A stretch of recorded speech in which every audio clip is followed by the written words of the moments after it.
随着美国增加对俄罗斯的经济制裁，预期油价会再上涨。洛杉矶好事多和山姆俱乐部的加油站3月11日大排长龙，南加州汽油价格在一天内飙升超过13美分，消费者在好事多和山姆俱乐部的加油站等候加油，队伍一直延伸到马路上。据报道，洛杉矶比华利中心附近的加油站目前每加仑普通汽油价格上涨至 6.95 美元，高级油价已涨至 7.55 美元。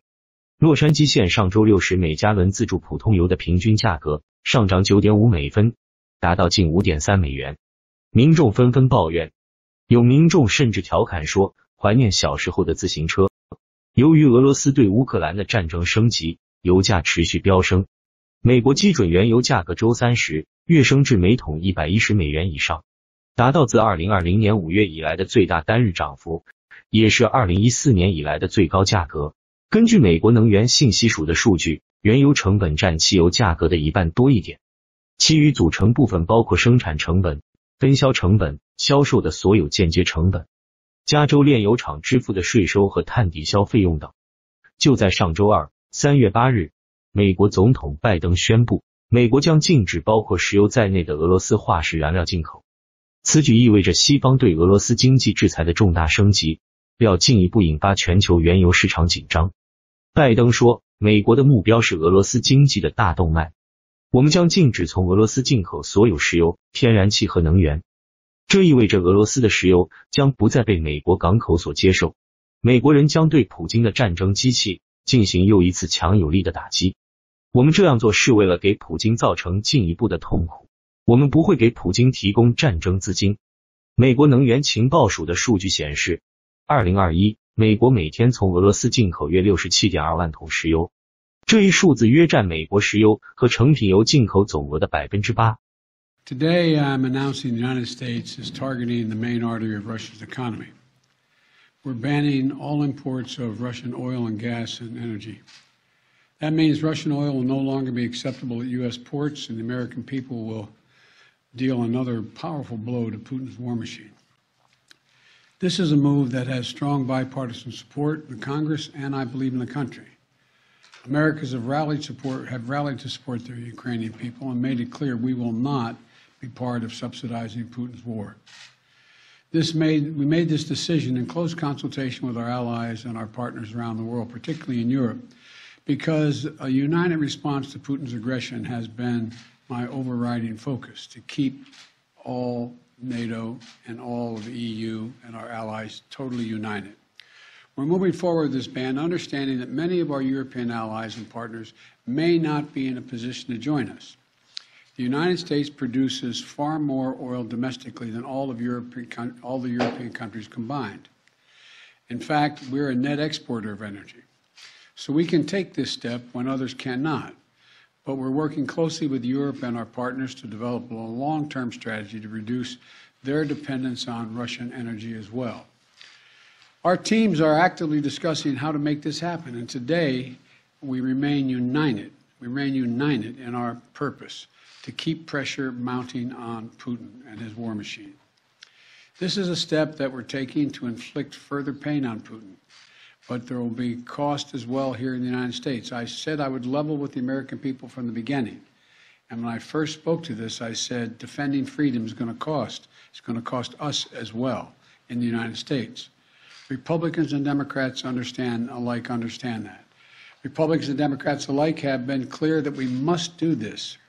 Over the last week, I've spoken with President Zelensky several times to hear from him about the situation on the ground and to consult and continue to consult with our European allies and about U.S. support for Ukraine and the Ukrainian people. Thus far, we've provided more than $1 billion in security assistance to Ukraine. Shipments of defensive weapons are arriving in Ukraine every day from the United States, and we, the United States, are the ones coordinating the delivery of our allies and partners of similar weapons, from Germany to Finland to the Netherlands. We're working that out. We're also providing humanitarian support for the Ukrainian people, both those still in Ukraine and those who have fled safely to a neighboring country. We're working with humanitarian organizations to surge tens of thousands of tons of food, water, and medical supplies into Ukraine. and with more on the way. Over the weekend, I sent Secretary Blinken to visit the border between Poland and Ukraine and to Moldova to see what the situation was firsthand and report back. General Milley, Chairman of the Joint Chiefs of Staff of our Defense Department, was also in Europe, meeting with his counterparts and allies on NATO's eastern flank to reassure them, those countries bordering Russia, NATO countries, that we will keep our NATO commitment, a sacred commitment of Article 5. The Vice President Harris is going to be traveling to meet with our allies in Poland and Romania later this week as well. I've made it clear that the United States will share in the responsibility of caring for the refugees so the costs do not fall entirely on the European countries bordering Ukraine. And yesterday I spoke with my counterparts in France, Germany, and the United Kingdom about Russia's escalating violence against Ukraine and the steps that we're going to take, together with our allies and partners around the world, to respond to this aggression. We are enforcing the most significant package of economic sanctions in history, and it's causing significant damage to Russia's economy. It has caused Russian economy to, frankly, crater.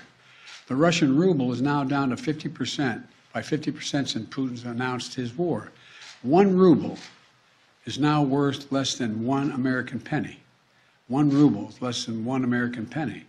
And preventing Russia's central bank from propping up the ruble and to keep its value up. They're not going to be able to do that now. We cut Russia's largest banks from the international financial system, and it has crippled their ability to do business with the rest of the world. In addition, we're choking off Russia's access to technology like semiconductors and sap its economic strength and weaken its military for years to come.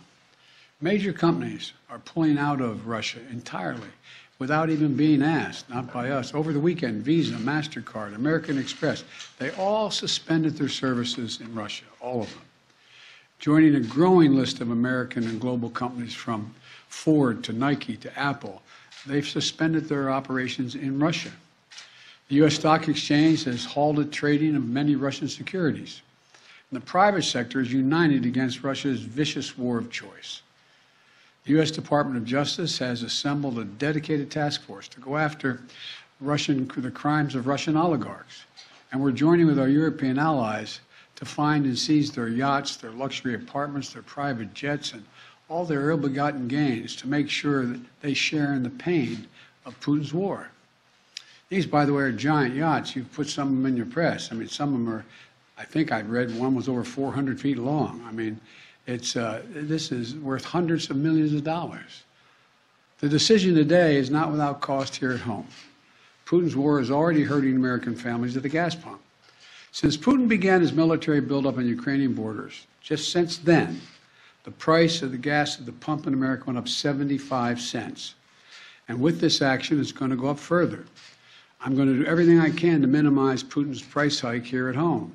In coordination with our partners, we've already announced that we're releasing 60 million barrels of oil from our joint oil reserves. Half of that, 30 million, is coming from the United States.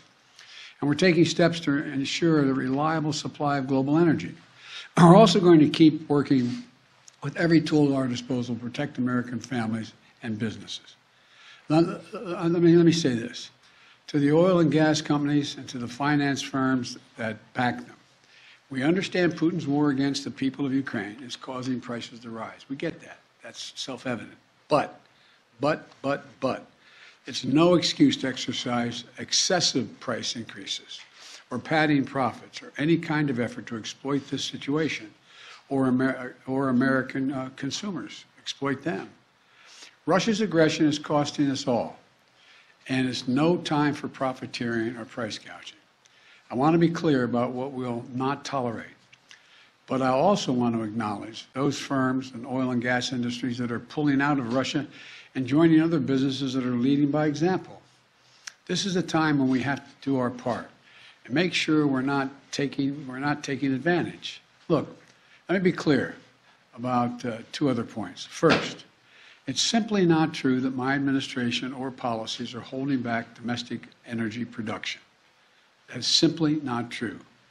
Even amid the pandemic, Companies in the United States pumped more oil during my first year in office than they did during my predecessor's first year.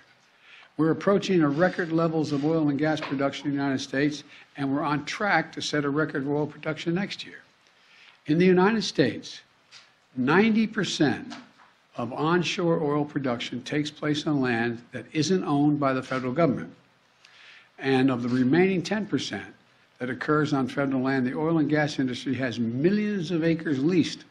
They have 9,000 permits to drill now. They could be drilling right now, yesterday, last week, last year. They have 9,000 to drill onshore that are already approved. So let me be clear. Let me be clear. They are not using them for production now. That's their decision. These are the facts. We should be honest about the facts. Second, this crisis is a stark reminder to protect our economy over the long term, we need to become energy independent. I've had numerous conversations over the last 3 months with our European friends of how they have to wean themselves off of Russian oil. It's just not tenable. It should motivate us to accelerate the transition to clean energy. This is a perspective that our European allies share, and the future where together we can achieve greater independence. Loosening environmental regulations or pulling back clean energy investment won't, let me expand, will not lower energy prices for families. But transforming our economy to run on electric vehicles powered by clean energy, with tax credits to help American families winterize their homes and use less energy, that will help. And if we do what we can, it will mean that no one has to worry about the price of the gas pump in the future. That'll mean tyrants like Putin won't be able to use fossil fuels as weapons against other nations. And it will make America a world leader, manufacturing and exporting clean energy technologies of the future to countries all around the world. This is the goal we should be racing toward. Over the last 2 weeks, Ukrainian people have inspired the world, and I mean that in a literal sense. They've inspired the world with their bravery, their patriotism, their defiant determination to live free. Putin's war has caused enormous suffering and needless loss of life of women, children, everyone in Ukraine. Both Ukraine and, I might add, Russians. Ukrainian leaders, as well as leaders around the world, have repeatedly called for a ceasefire, for humanitarian relief, for real diplomacy. But Putin seems determined to continue on his murderous path, no matter the cost. Putin's now targeting cities and has been targeting cities and civilians, schools, hospitals, apartment buildings. Last week, he attacked the largest nuclear power plant in Europe with an apparent disregard for the potential of triggering a nuclear meltdown. He has already turned 2 million Ukrainians into refugees. Russia may continue to grind out its advance at a horrible price, but this much is already clear. Ukraine will never be a victory for Putin. Putin may be able to take a city, but he'll never be able to hold the country.